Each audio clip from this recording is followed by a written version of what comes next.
Good morning! Today is Thursday and Thursday is rest day ni Julius. Kaya naman gagala na naman ang pamilyang ito. Actually kakagising nga lang namin and it's 9 a.m. na and wala pa talaga kaming breakfast. Kaya naman napag-isipan ko na doon na lang muna kami mag-breakfast sa labas. O outfit check muna tayo o diba parang nagtatrabaho lang sa may opisina. Charis. Pero ang totoo ay nakasando lang ako pang bahay dyan kaya naman sinapawan ko lang ng jacket para naman hindi makikita yung kilikili power natin.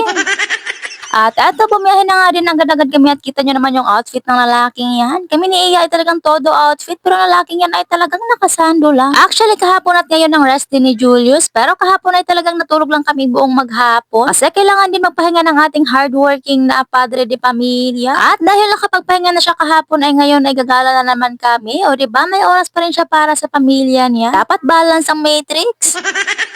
At papunta nga kami ngayon sa may Toppings Express dahil doon kami mag-breakfast. Sobrang tagal ko na nga kasi hindi nakabalik dito kaya naman nag-insist talaga ako na dito kami kakain. At dahil malapit lang naman to dahil shortcut kami ay nakarating agad kami dito. At dito na nga lang kami ni Ian naghintay sa loob dahil si Julius na yung nag-order doon sa may labas. Actually si Julius naman talaga lagi nag-order kapag kumakain kami at ako naman ay talagang sitting pretty lang.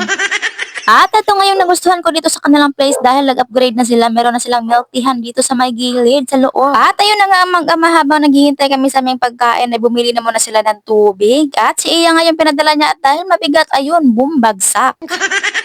At habang naghihintay nga kami ng pagkain namin ay talagang ang batang ito ay napakakulit, hindi magpipirmi sa isang lugar. At after ilang minuto nga lang ay nandito na agad yung pagkain namin at nakakain na nga din kami sa wakas. Eto nga yung binabalik-balikan namin dito yung chicken nila. Sobrang simple lang tingnan yan pero sobrang sarap niya. At syempre mabilis ang kain lang kaya ayan tapos na agad.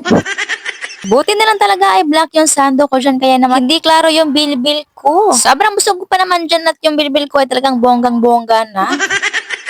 Nag-ayos-ayos nga lang ako konti at ayan, ready to go na. Umalis na nga rin agad kami dito dahil may pupuntahan pa kami. May nahanap kasi akong perfume na talagang hindi ko makita-kita. Hindi ko alam kung saan sulok yung nagtatagong perfume na yun kasi ilang araw ko na talagang hinahanap yun. At nakarating na nga kami dito sa may warehouse kung saan namin hahanapin yung perfume na yun. At dahil bibili din si Julius ng kanyang mga bagong damit dahil pang duty niya. Tingnan nyo naman kung anong kinakalikot ng batang iyan. Gusto ata maging baby ulit. Ilang minuto na nga kami nag-iikot-ikot dito dahil hinahanap ko talaga yung perfume na yun. Lahat ng mga stante ng mga perfume may talagang pinuntahan ko na pero hindi ko talaga makita-kita. At dahil naboard na nga ang batang ito kakasunod sa amin ay dito na lang talaga siya nag-stop sa may mga bags. Sobrang tagal nga niyang umalis dyan dahil talagang naaaliw na siya sa mga bags na yan. Sobrang dami ba naman kasi at may batang namimili din kasi dito. Grabe, kung saan-saan na kami napunta para hanapin yung perfume na yun. O diba, umabot na kami dito sa may mga chinela at dito sa may mga tela at umabot na nga rin kami dito sa may mga flowers. Nalibot na nga namin lahat dito talaga nakakabwisit, hindi ko talaga mahanap.